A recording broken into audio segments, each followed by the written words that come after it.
Greetings, friends. Salutations mes amis, quel privilège de pouvoir reprendre contact avec vous. Vous savez, Dieu bénit son Église dans le monde entier, alors que nous participons à l'implication totale des membres. Chacun fait quelque chose pour Jésus. Et quel privilège c'est, en ces derniers jours de l'histoire du monde, d'être vraiment un représentant de Jésus-Christ. Et cela signifie permettre à sa puissance de passer à travers nous pour aider les gens dans des situations concrètes. Vous connaissez bien l'histoire incroyable du chapitre 10 de Luc, le bon samaritain. Elle comporte tellement d'aspects que l'on pourrait prêcher un sermon entier.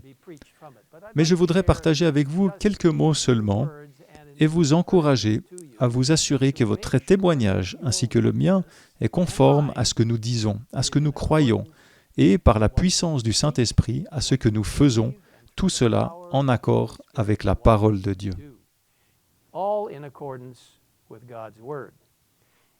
Vous voyez, dans Luc chapitre 10, nous lisons que, comme vous le savez, un professeur de la loi s'est levé et a mis Jésus à l'épreuve en disant « Que dois-je faire pour hériter de la vie éternelle ?»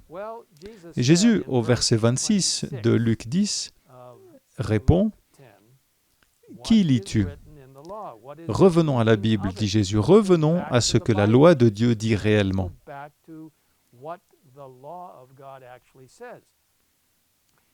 Et en poursuivant, nous trouvons que ce professeur de la loi répond au verset 27, « Tu aimeras le Seigneur ton Dieu de tout ton cœur, de toute ton âme, de toute ta force et de toute ta pensée, et ton prochain comme toi-même. » Et Jésus lui répondit, « Tu as bien répondu, fais cela et tu vivras. » C'est le verset 28.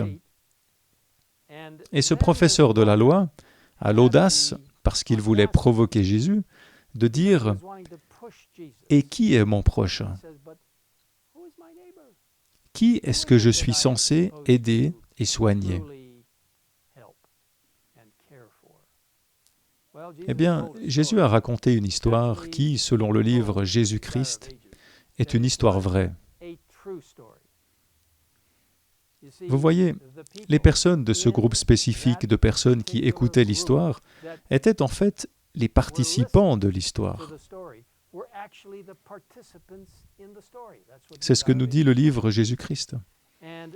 Et lorsqu'ils ont commencé à écouter et à comprendre ce que Jésus disait, ils ont pu dire exactement ce qui s'est passé. Vous connaissez bien l'histoire. Un homme descendait de Jérusalem à Jéricho, au verset 30.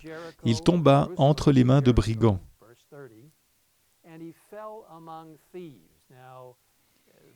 Dans cette région particulière, si l'un d'entre vous l'a visité, vous savez qu'en allant de Jérusalem à Jéricho, vous descendez un escarpement. Aujourd'hui, il y a une belle route qui descend. Mais la zone où il descendait, sur un sentier, aurait été parfaite pour les voleurs et les brigands. Une sorte d'environnement très hostile, très désolé. Et bien sûr, les voleurs ont attrapé cette personne, ils lui ont enlevé tous ses vêtements, ils l'ont blessé, le laissant à moitié mort, le laissant mourir. Et puis, nous lisons qu'un certain prêtre est arrivé sur ce chemin. C'était un chef religieux, quelqu'un qui savait comment se comporter. Il est arrivé sur la route, sur ce chemin, avec toute l'importance de sa personne, sûr de lui-même. Et il a vu que d'un côté de la route, il y avait une situation indésirable, une personne allongée sur le sol. Et nous lisons qu'il est passé de l'autre côté. C'était un chef religieux. Vous savez, pour suivre l'exemple du Christ, nous devons être un exemple pour les autres. Mais dans ce cas, ce chef religieux, ce prêtre, n'avait pas compris son rôle. Il n'était pas en relation avec le ciel, il était en relation avec lui-même. Puis un lévite est arrivé, un autre chef religieux, et il est arrivé à ce même endroit. Et la Bible nous dit au verset 32 qu'il est venu et qu'il l'a vu. Au moins, le lévite a pris le temps de regarder ce pauvre homme qui était à terre. Mais le texte nous dit ensuite qu'il est passé de l'autre côté. Puis un Samaritain est venu, un Samaritain détesté par les Juifs, quelqu'un à qui il n'aurait même pas dit bonjour. Il l'aurait probablement simplement rejeté. Ce Samaritain est venu et a eu de la compassion pour cet homme blessé, comme nous dit le verset 33. Il s'est donc approché de lui, verset 34, et il a bandé ses plaies en y versant de l'huile et du vin. Puis il l'a mis sur sa propre monture et l'a conduit dans une auberge en prenant soin de lui. Puis au verset 35, nous lisons, « Le lendemain, alors qu'il partait, il sortit 2 pièces d'argent, les donna à l'aubergiste et dit, « Prends soin de lui, et ce que tu dépenseras en plus, je te le rendrai à mon retour. » Au verset 36, Jésus demande au professeur de la loi, « Lequel de ces 3 te semble avoir été le prochain de celui qui était tombé au milieu des brigands ?» Une question raisonnable. Et le verset 37 dit que le professeur de la loi répondit, « C'est celui qui a agi avec bonté envers lui. » Jésus lui dit donc, « Va agir de la même manière, toi aussi. »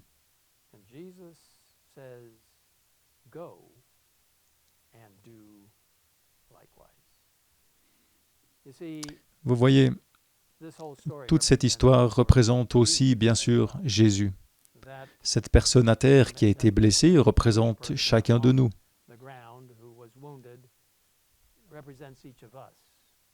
Nous sommes en grande difficulté. Le Samaritain qui est venu aider l'homme représente Jésus, qui nous revêt ensuite de sa robe de justice. Il nous revêt de sa précieuse justice. Il met aussi sur nous une onction. Il nous aide à être guéris.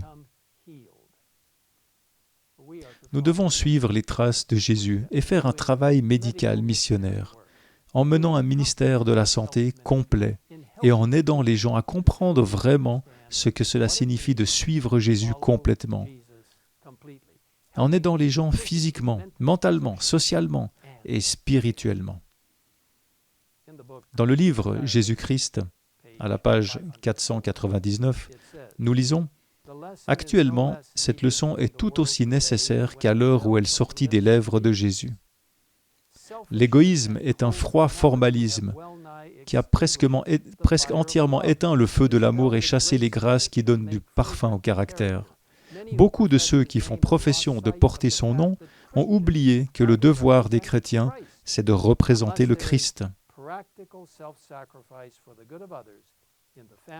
Si l'esprit de sacrifice ne se manifeste pas d'une manière pratique en faveur d'autrui, dans le cercle de la famille, dans le voisinage, dans l'Église et où que nous nous trouvions, nous ne sommes pas de vrais chrétiens, quelle que soit notre profession de foi. Que Dieu bénisse chacun d'entre nous alors que nous nous engageons dans une participation totale des membres, afin que chacun d'entre nous suive les traces du Christ et fasse quelque chose pour lui et pour les autres, et en leur montrant le grand médecin, le grand enseignant et notre Sauveur qui est sur le point de revenir. Prions ensemble. Père Céleste, merci pour cette merveilleuse histoire qui nous dit que nous devons être pratiques dans la manière dont nous montrons notre connexion spirituelle avec le ciel. Bénis chacun d'entre nous alors que nous participons à un ministère de santé complet, alors que nous tendons la main et touchons la vie des autres, les rapprochant de toi et les amenant à une transformation complète de leur vie, tout comme tu as ramené cet homme blessé à la santé grâce à la bénédiction du Samaritain. Aide-nous, Seigneur, à être de bons Samaritains, partout où nous allons, et indiquer aux gens le retour imminent de Jésus. Nous te le demandons au nom de Jésus-Christ. Amen. In Christ's name we ask it.